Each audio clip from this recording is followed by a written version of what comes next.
السلام علیکم ورحمۃ اللہ وبرکاتہ۔ دوستو، ایک بہت اہم چیز ہے روزے کے بارے میں بتانا، جو آپ لوگوں تک پہنچانا بہت ضروری میں سمجھتا ہوں۔ وہ یہ ہے کہ بہت سے لوگ یہ سوچتے ہیں کہ اگر مثلا کوئی شخص رات میں ناپاک ہو گیا تھا تو اب اس کو روزہ رکھنے کے لیے نہانا ضروری ہے۔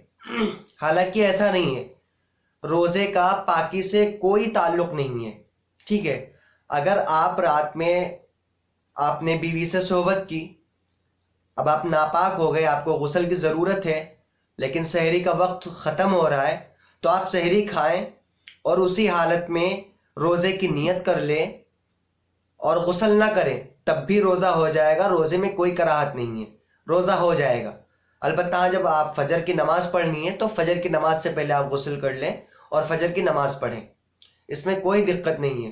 یہ بہت سے لوگ یہ سوچتے ہیں کہ نہیں، ناپاکی کی حالت میں روزہ ہم نہیں رکھ سکتے، اس لیے وہ روزہ ہی چھوڑ دیتے ہیں۔ یہ نہیں کرنا چاہیے۔ اگر آپ ناپاک ہیں کوئی بات نہیں، آپ سحری کھائیں، آپ روزہ رکھیں، بعد میں نہا لیں، سحری کا وقت ختم ہو جائے، آپ اس کے بعد نہائیں، تب بھی روزہ ہو جائے گا، کوئی مسئلہ نہیں ہے۔